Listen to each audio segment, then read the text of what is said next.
हाँ, हार को कभी हार मानना नहीं, निराश नहीं, उदास नहीं, हताश नहीं। हार गया तो मैं किस पॉइंट से हारा मुझे देखना है। अभ्यास, अभ्यास योग युक्तेन चेतसा नाम्ने गामिना। मतलब बहुत जिद्दी स्वभाव, जिद्दी स्वभाव। मतलब प्राण दे सकते हैं लेकिन अपना नियम नहीं तोड़ सकते, अपनी दिनचर्या नहीं तोड़ सकते। तो बच्चा हारना है ही नहीं, हम हार में विजय खोजते हैं।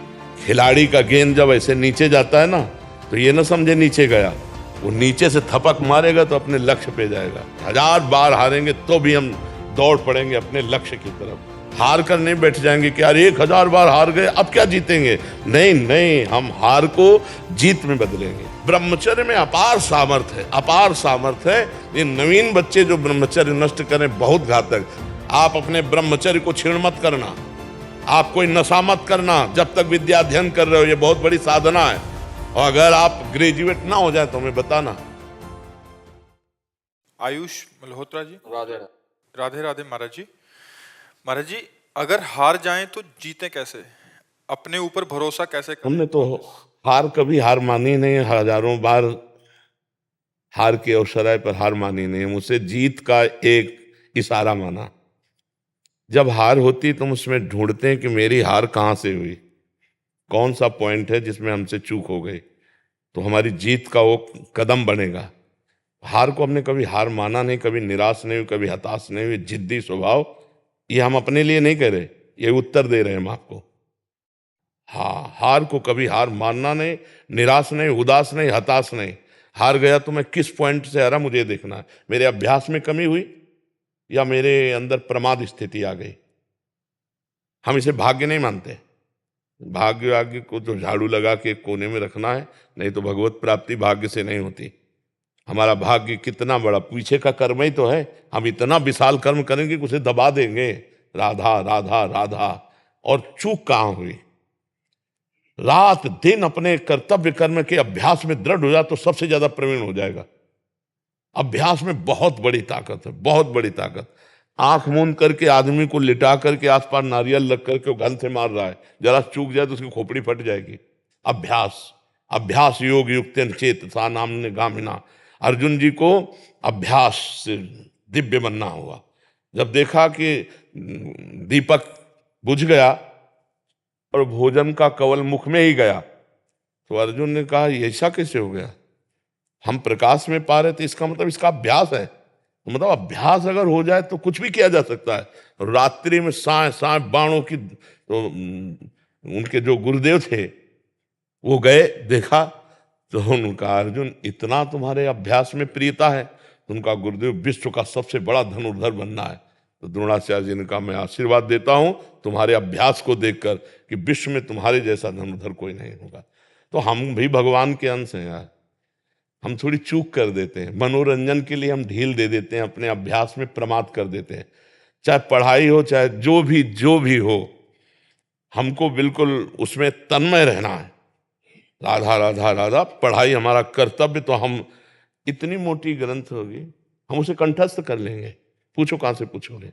पर यह तभी होगा जब ब्रह्मचर्य ठीक होगा, खान पान ठीक होगा, नहीं तो स्मृति का नाश हो जाता है ब्रह्मचर्य। आज जो नए बच्चे हैं ना, ब्रह्मचर्य का नाश मतलब स्मृति का नाश, दिमाग प्रमाद, गंदी बातें देखना, यही सब अच्छा लगेगा। उन्हें हम कह रहे ब्रह्मचर्य में इतनी ताकत है कि कोई भी बात आप सुनाओ और 10 दिन बाद आप पूछ लो आकर के वही वैसे उस मिलेगी। तो हमें लगता है कि जैसे शरीर स्वस्थ है और ब्रह्मचर्य हो, तो ये तो बहुत छोटी छोटी किताबें होती, इतने मोटे मोटे ग्रंथ ऐसे पूरे याद हो जाते हैं दिमाग में। एक बार सुनाओ दिमाग में बैठ गए, क्योंकि स्मृति है। अब नए नए बच्चे गंदी गंदी बातें देखते हैं, गंदा भोजन करते हैं, व्यसन करते हैं, तो उनकी स्मृति पढ़ाई में कहाँ लगेगी, फिर तो गंदी गंदी बातों में लगेगी। वो फिर जब हार जाते हैं तो वो सोचते हैं कि शरीर को नष्ट कर दें, क्योंकि ताड़ना मिलती घर से कि इतने पैसे लगाए पढ़ाई में और ऐसा तुम कर दिए, तो माता पिता तो बड़ी मेहनत से कमा कर तुम्हें पढ़ा रहे हैं, तुम व्यसन आदमी ऐसे।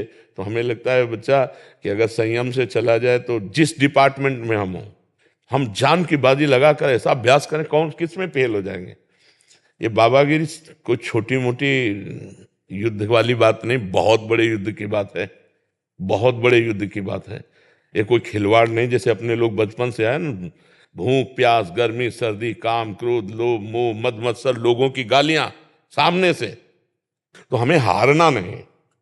हम अपने उदाहरण से कहते हैं, अगर हम आज जरा सा अपने को स्वीकार कर लें कि मैं किडनी फेलियर आदमी हूं, तो उठने लायक नहीं हूं, उठने लायक नहीं। हार नहीं मानी, आज भी हार नहीं मानी। हम अपने समय से देखते हैं, हमें उठाओ, हमें स्नान करवाओ, हमें चलो, ले चलो, हमारी दिनचर्या चलेगी। मतलब बहुत जिद्दी स्वभाव, जिद्दी स्वभाव। मतलब प्राण दे सकते हैं लेकिन अपना नियम नहीं तोड़ सकते, अपनी दिनचर्या नहीं तोड़ सकते। तब जाकर के ये स्वभाव और श्री जी की कृपा, तो ये आज जो है दिनचर्या चल रही। नहीं तो बच्चा हारना है ही नहीं। हम हार में विजय खोजते हैं। हमें विजय का वहीं खोज मिली जहां हम हारे, जहां हमें हारने की नौबत आई वहीं खोजा विजय। कहां से? तो सूत्र मिला, विजय का सूत्र मिला हार से। तो हार कोई बुरी चीज नहीं है, निराश नहीं होना चाहिए, हमारी और उछाल होगी। खिलाड़ी का गेंद जब ऐसे नीचे जाता है ना, तो ये ना समझे नीचे गया, वो नीचे से थपक मारेगा तो अपने लक्ष्य पे जाएगा। हम सब भगवान के हाथ के बाल हैं, हमको चिंता नहीं करनी है, बस हमें अभ्यास करना है और भगवान का चिंतन करना। कोई भी कार्य ऐसा दुर्लभ नहीं जो हम कर न सकें। हम मनुष्य हैं, भगवान के अंश हैं, हमको हारना नहीं। 1000 बार हारेंगे तो भी हम दौड़ पड़ेंगे अपने लक्ष्य की तरफ। हार कर नहीं बैठ जाएंगे कि यार 1000 बार हार गए, अब क्या जीतेंगे। नहीं नहीं, हम हार को जीत में बदलेंगे, तभी बात बनती है। नहीं अगर ऐसे तो फिर आदमी बोले ये फसल नष्ट हो गई, हम फेल हो गए, हम हार गए, शरीर छोड़ने से वही 5 स्टार होटल थोड़ी रखा है कि आओ स्वागत है तुम्हारा, भूत प्रेत बनोगे और परेशान होगे। इसलिए बहुत हिम्मत करके, मनुष्य जीवन संघर्ष का जीवन है। हम तुम तो जीव हैं, भगवान के अंश है। जब भगवान राम जी अवतरित हुए तो आप उनके जीवन चरित्र को पढ़िए। सुबह होने जा रहा है राज्याभिषेक, जय जय मचने जा रही हो, सामय के 14 वर्ष का वनवास, और विशेष उदासी, तापस वेश विशेष उदासी, 14 वर्ष राम वनवासी। और क्या क्या कष्ट प्रभु को सहना पड़ा, नंगे पैर प्रभु ऐसे जंगल में जहां कांटे कंकड़, नाना प्रकार के जंगली जंतु, क्या क्या नहीं कष्ट सहा हमारे प्रभु ने। और वहां पे सिया जी का हरण हो जाता है, ये कितना भीषण युद्ध होता है, कैसे तो आप सोचो जब प्रभु का अवतार संघर्ष में, तो हमारा क्यों संघर्ष में लेगा। अरे हम भी तो उनके बच्चे हैं। जब हमारे पिता आते हैं तो उनका जीवन कितना संघर्षमय होता है। आप देखो कृष्ण जी का, देखो संघर्ष में अवतार हो रहा है। कंस के कारागार में राक्षसी पहरेदारों के अंतर्गत उस अंधेरी कोठरी में हथकड़ी बेड़ियों से जकड़े हैं वसुदेव और देव की, वहां पर ब्रह्म परमात्मा का अवतार, जिनका नाम समस्त बंधनों को काट देता है, वो पधार रहे कहा जहां हथकड़ी बेड़ी जकड़ी हुई। फिर देखो तुरंत चैन नहीं, इतने बालक जो हुए वो तो कंस ने मार डाले। अब इतने श्याम सुंदर को कम से कम भर नेत्र देख ले तो भय लग गया कि इतने सुंदर बालक को कहीं कंस मार दिया। तो बोले प्रभु हम आपसे इस बात की प्रार्थना करते कि हमारे इस भय को दूर करो। तो बोले भयभीत हो तो गोकुल छोड़ आओ। अपने प्राण प्यारे सर्व सुंदर बालक को दूसरी जगह छोड़ने के लिए विवश होना पड़ा। आप देखो भगवान वहां कितने दिन टिके ब्रज में, प्रगट लीला में 11 वर्ष। मथुरा से द्वारिका, क्या क्या, जो ही मथुरा पहुंचे तो कंस का वध कर दिया था। तो कंस का ससुर था वो जरासंध, अरे 21 अक्षौणी सेना लेकर के, महाभारत में तो 18 अक्षौणी, 21 अक्षौणी सेना लेकर के 17 बार आया। फिर काल यवन आया, 18वीं बार भगवान भागे थे, रण छोड़ भगवान, क्योंकि काल यवन को मरवाना था मुचकुंद के हाथ से। फिर सरकार का अंतिम जो लीला हुआ बाण संधान करके। तो आप सोचो जब भगवान अवतरित हो रहे तो इस संसार में उनको संघर्ष सहना पड़ा, तो हम तुमको सहना पड़े। हमारे तुम्हारे सामने तो इतने संघर्ष है नहीं, आराम से खूब बुद्धि को भगवान में लगाते हुए संघर्षों से लड़ना है। हमें ये नहीं सोचना हाय हाय क्यों विपत्ति आ गई, नहीं, विपत्ति आई तो हमको उससे गुजरना है, हमको उससे निपटना है। भगवान ने यही अवतार लेकर के सिखाया है, हम धैर्यवान बने, बुद्धिमान बने। पर इसके लिए भगवान का भजन चाहिए, भजन नहीं है तो फिर रुपया पैसा से धैर्य नहीं आता है। ये विवेक रुपया पैसा से बाजार में नहीं मिलता, ये सत्संग और भजन से प्राप्त होता है। विपत्ति, दुख और हार को बर्दाश्त करके आगे बढ़ने का जो उत्साह मिलता है वो अध्यात्म से मिलता है, वो लौकिकता में नहीं। महाराज जी, ये प्रश्न इन्हीं का नहीं है। आजकल के नए बच्चे जो पढ़ रहे हैं या किसी परीक्षा के लिए तैयारी कर रहे हैं या कहीं आर्मी में भी होना है, महाराज जी क्या इतना प्रयास कर लेते हैं तो सक्सेस मिलता नहीं है, फिर उसके बाद बहुत निराशा। हम ये कहते हैं प्रयास में सफलता है। हमारी बात हर विद्यार्थी अगर मान ले, हमें फिर इसका उत्तर दे, आप अपने ब्रह्मचर्य को छीण मत करना, आप कोई नशा मत करना जब तक विद्या अध्ययन कर रहे हो, ये बहुत बड़ी साधना है। और अगर आप ग्रेजुएट ना हो जाए तो हमें बताना। लेकिन 13-13, 12-12 वर्ष के बच्चे कुसंग के कारण, मोबाइल के कुसंग के कारण गंदे गंदे क्रियाएं करने लगे, गंदे गंदे आचरण करने लगे। अब ये फेल नहीं होंगे तो क्या होंगे? नहीं तो हमारी एक केवल बात समझ लें, ब्रह्मचर्य छीन होने मत देना और कोई नशा मत करना। फिर आपको देखो अपने आप ब्रह्मचर्य आपको पढ़ाई में न लगा दे तो बताना। आपको सच्ची कहते हैं कि इतना ब्रह्मचर्य में ताकत है कि जैसे चतुरासी जी है तो जोई जोई प्यारो करे से है ना, तो ऐसे पीछे से आज वह देखियो तो प्यारी रंग भरी, यहाँ जोई जोई प्यारो तक, जोई जोई प्यारो से वहां से वहां, जैसे 100, 99, 98, 97, 96, 95, 94, 93, 92, 91 बचपन में याद की थी गिनती, ऐसे उल्टा और सीधा दोनों तरफ से ग्रंथ याद, अमुक संख्या अमुक संख्या अमुक संख्या अमुक संख्या। हम अगर जिस कार्य में लगे तो उसमें तन्मयता, अब कैसे बताएं, सैकड़ों हजारों बच्चों में फैल गया है हस्तमैथुन, हजारों बच्चों में फैल चुका है। मुख्य कारण यही। हाँ, और मुख्य कारण यही, और डॉक्टर सपोर्ट करते हैं तुम्हारा स्वास्थ्य अच्छा रहेगा। हम अपनी किसानी भाषा में कहते हैं गेहूं की फसल, जो अगर कोई किसान हो, इनमें कोई किसानी जानता हो तो जानना, गेहूं की फसल जब गलेथ में आती है, गलेथ का मतलब होता बाली निकली नहीं, निकलने वाली है, और आप काट लो, न भूस मिलेगा न दाना, और 1 महीना और ठहर जाओ, बाली आ जाने दो, दाना पक जाने दो, तो 40 मन गिरेगा आके। तो हम कह रहे हैं 20 वर्ष तक जवानी का गलेथ आता है, उसको ब्रह्मचर्य में रखो, उसको काटो मत, और 20 के बाद जब ब्याह करो तो 20-25 वर्ष तक आप संसार के खेल खेलो, आप देखो कोई परास्त नहीं कर सकता। हम अभी 13, 14, 15, 16, 17, हाँ जवानी तो इधर उधर गंदी बातों में नहीं। तो हम कह रहे हैं कि ब्रह्मचर्य में अपार सामर्थ्य है, अपार सामर्थ्य है। ये नवीन बच्चे जो ब्रह्मचर्य नष्ट करें बहुत घातक, जैसे 20-21 के बाद ब्याह हो गया, अब उसके ब्रह्मचर्य कोई परिपक्व अवस्था आ गई, अब वो अगर गृहस्थी में प्रयोग भी करता है अपने ब्रह्मचर्य का तो 10-20 साल उसको चक्कर नहीं आएंगे, कोई परेशानी नहीं होगी। पर एक अपनी मर्यादा से जिसका पाणी ग्रहण किया, अब ऐसे पशुवत आचरण करोगे तब तो फिर नष्ट ही हो जाओगे। तो ये जो बच्चे फेल हो रहे हैं इनके 2 कारण हैं, ब्रह्मचर्य का नाश और व्यसन। तो माता पिता के आचरण भ्रष्ट होने के कारण बच्चों के आचरण और भ्रष्ट होते चले जा रहे हैं। इसीलिए शिक्षा तो है ही नहीं महाराज जी, कहीं ना स्कूल में सिखाया जाता है हमें, ना समाज में सिखाया जाता है। ये ऐसे शिक्षा महाराज जी आप दे रहे हैं तो समझ आ रही है, ये तो बड़ा महाराज जी माता पिता सिखा नहीं सकते, बाहर दोस्त आदि हैं वो तो और परमात्मा में घुसा दें ऐसा। हाँ, जैसे हम लोग स्कूल जाते थे तो हम लोगों को अलग से मक्खन अम्मा देती थी, पढ़ाई है बच्चों की बुद्धि लगती है।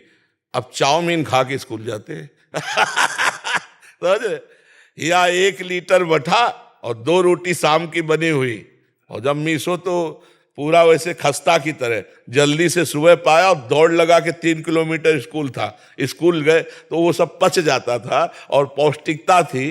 अरे आज के बच्चे देखो ना, चाय पीते हैं प्रारंभ में ही, चाय ये 40 के बाद की बात है, या जो बहुत दिमागी कार्यों में लगे हुए हैं जैसे कंप्यूटर आदि में, वो दिमाग थकान हो रही, थोड़ी सी चाय ले ली। अब नए बच्चे चाय की जरूरत है, अब वो सुबह बेड टी चाहिए उनको, 9 बजे तक सो के उठ रहे हैं, बेड टी पी, और उनके खान पान क्या होते हैं। इसके बाद जो स्कूल में हमारे तो वो बताते थे संस्कृत के जो थे कि ब्राह्मी लेकर पीना चाहिए जिससे स्मृति शक्ति पुष्ट होती है, ब्रह्मचर्य पुष्ट होता है। तो ऐसा खान पान रहता था। अब खान पान में क्या रह गया, आप देखो खान पान में क्या रह गया। तो हमारे बच्चों की भविष्य खतरे पे है। जब कभी बच्चे खड़े होते हैं आकर ना, कि उनको 2 शब्द में यही समझाते हैं, हमारी इतनी बात मान लो, गर्लफ्रेंड बॉयफ्रेंड इससे बचो, अभी ये अवस्था नहीं है। हम कहते हैं दोस्त बनाना पाप नहीं है, लेकिन दोस्त के साथ पाप करना पाप है। दोस्ती बना, दोस्ती कर लो। अगर आपको ऐसा लगता है कि हम दोनों दोस्त आजीवन रहे, तो अपने माता पिता से स्वीकृति लेकर पाणी ग्रहण करके बाद में पहले पढ़ो लिखो, नौकरी पेशा में आओ, दोनों दोस्त बने रहो, गंदा आचरण मत करना, और फिर पाणी ग्रहण करके फिर ब्याह करके, तो वो संबंध जीवन भर निर्वाह होगा। और ये जो पहले ही 10 दिन ये बॉयफ्रेंड ब्रेकअप, फिर 10 दिन वो बॉयफ्रेंड ब्रेकअप, ये हो क्या रहा है भैया? ये क्या हो रहा है? क्या चरित्रहीनता का खेल खेला जा रहा है? ये बॉयफ्रेंड गर्लफ्रेंड है? कहाँ है? मतलब अभी स्कूल चले थे पढ़ने के लिए और ये शुरू कर दिया तो हो गया बॉयफ्रेंड गर्लफ्रेंड। इसी में सब हेरा रही हमारी समाज। और हमें तो बार बार कहने में भी संकोच लगता है कि बच्चों की जो गंदी आदतें हैं, माता पिता को चाहिए कि उनके पास बैठकर मित्रवत बात करें, दोस्तवत बात करें और उनको बताएं कि देखो ये गंदी बात है, इसको त्यागो, और उसके लिए डॉक्टरों का सहयोग लें, जैसे आयुर्वेदिक औषधियाँ हैं, और उनको बताए कि हम मानते हैं तुमसे गलती हो गई, लेकिन तुम इसका सुधार करो। अपने बच्चों के बीच में घुसना चाहिए, उनके जीवनचर्या में, उनकी सोच में अपनी सोच मिलानी चाहिए। तो इसलिए हमें लगता है बच्चों से अब ऐसी बातें नहीं करना चाहिए कि अगर गलत किया तुम नहीं, अगर गलत हो जाए तुमसे ना, तो तुम हमारे पुत्र हो, हम तुम्हें दोस्त की तरह बचाएंगे, कोशिश करो गलती ना हो, अगर गलती होगी तो तुम्हारी गलती में हम सम्मिलित रहेंगे, हम तुम्हारे दोस्त भी हैं।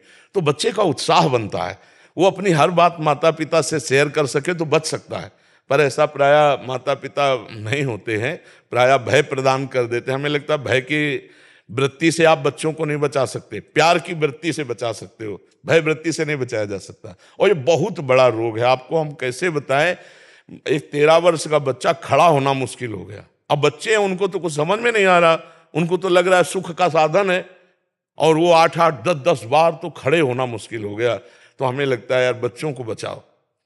तभी हमारे भारत की जो पीढ़ी है वो, इन्हीं में कोई एमएलए है, इन्हीं में कोई सांसद बैठा हुआ है, इसी में कोई महात्मा बैठा हुआ है। मान लो अपने लोग स्कूल में पढ़ रहे थे, पता थोड़ी होता कि हम एमएलए बनेंगे। अगर सही संस्कार हुए तो हमारे भारत का इसमें उत्थान होगा कि ये नई पीढ़ी संभाल ली जाए।